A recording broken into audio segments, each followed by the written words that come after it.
बिस्मिल्लाहिर्रहमानिर्रहीम। आज हमारा टॉपिक ऑफ डिस्कशन है एनर्जी ड्रिंक्स। इसे हम सोशल अवेयरनेस मैसेज के तौर पे भी डिस्कस कर सकते हैं और एज अ टॉपिक भी हम इसे डिस्कस करेंगे। एनर्जी ड्रिंक्स का हम रोज़मर्रा ज़िंदगी के अंदर इस्तेमाल करते हैं ताकि हम मेंटली और फिज़िकली एक्टिवेट हो सकें। इसे हम डिफ़ाइन करेंगे, these are the drinks containing stimulant.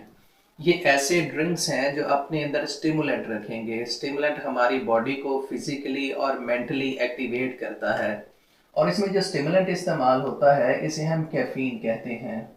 अब यहाँ पर हमने इसकी केमिस्ट्री देखनी है, उसके बाद एनर्जी ड्रिंक्स के बेनिफिशियल इफेक्ट देखने हैं और हार्मफुल इफेक्ट्स भी डिस्कस करने हैं।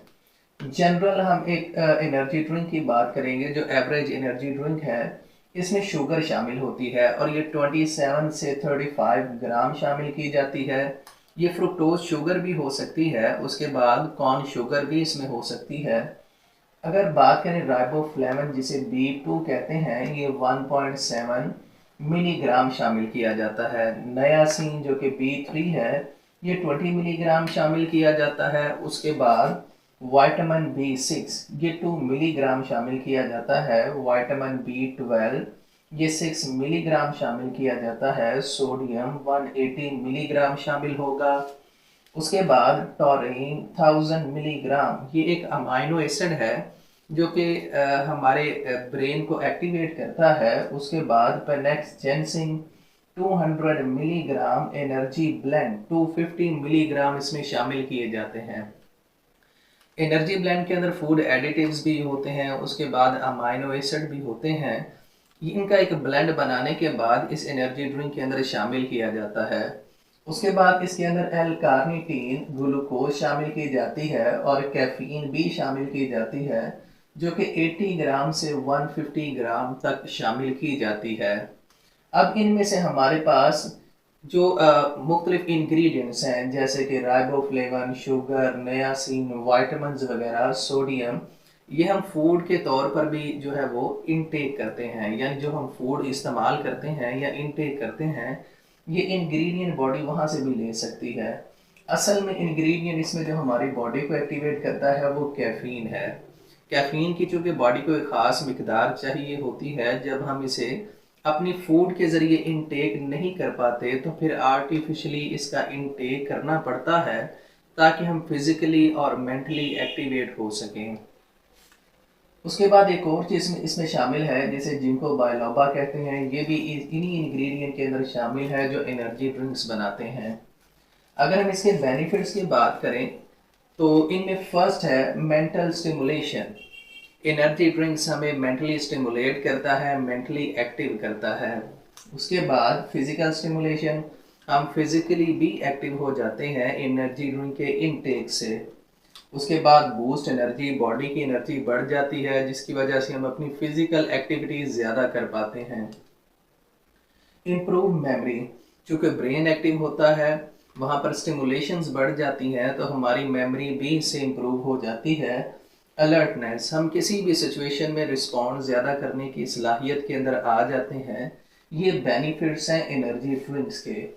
उसके बाद एलिवेटेड मूड, इंसान का मूड बेहतर रहता है। उसके बाद फिज़िकल एक्टिविटीज़ भी बेटर हो जाती हैं क्योंकि बॉडी को स्टिमुलेशंस मिलती हैं, ब्रेन को स्टिमुलेशंस मिलती हैं जिसकी वजह से बॉडी एक्टिव रहती है और अपने रोज़मर्रा के काम हम बेहतरीन तरीके से कर पाते हैं। अगर कोई स्टूडेंट्स है तो उसे पढ़ाई के अंदर आसानी होगी, या अगर वैसे कोई काम करता है तो उसकी भी फिज़िकल एक्टिविटीज़ के अंदर इम्प्रूवमेंट आ जाती है।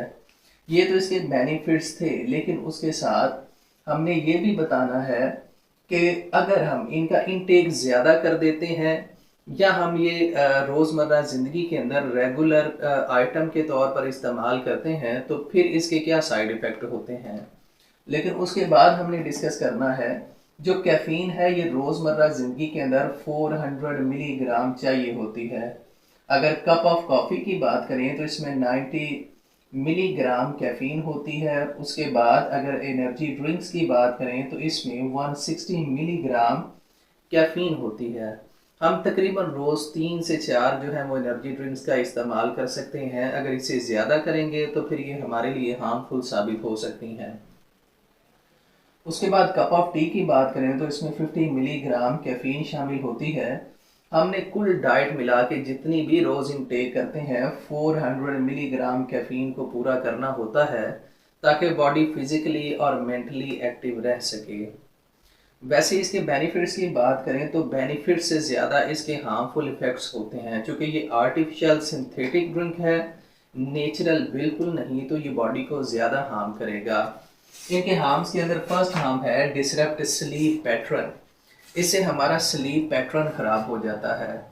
जब हम पढ़ाई करने के लिए या काम करने के लिए 8 घंटे से ज़्यादा काम करते हैं, 10, 12, कुछ लोग 16 घंटे काम करते हैं, तो उन्हें जागने के लिए कैफीन की ज़रूरत पड़ती है, ताकि उनकी बॉडी और उनका ब्रेन स्टिमुलेट हो सके और वो ज़्यादा काम कर सके। तो इस वजह से उनका स्लीप साइकिल या स्लीप पैटर्न ये डिस्टर्ब हो जाता है। जैसे ही स्लीप पैटर्न इनका डिसरप्ट होता है, इनका बिहेवियर भी डिसरप्ट हो जाता है। ये चिड़चिड़े हो जाते हैं, इनके अंदर एग्नोस्टिक बिहेवियर ज़्यादा आ जाता है, इन्हें गुस्सा ज़्यादा आना शुरू हो जाता है। उसके बाद एरिथमियाज, जो हार्ट बीट है वो भी नॉर्मल नहीं रहती, ये बेतरतीबी हो जाती है। उसके बाद हार्ट अटैक समटाइम ऐसा भी देखा जाता है कि ऐसे पर्सन जो एनर्जी ड्रिंक का ज़्यादा इस्तेमाल करते हैं, इनके अंदर हार्ट अटैक की शरह भी बढ़ जाती है।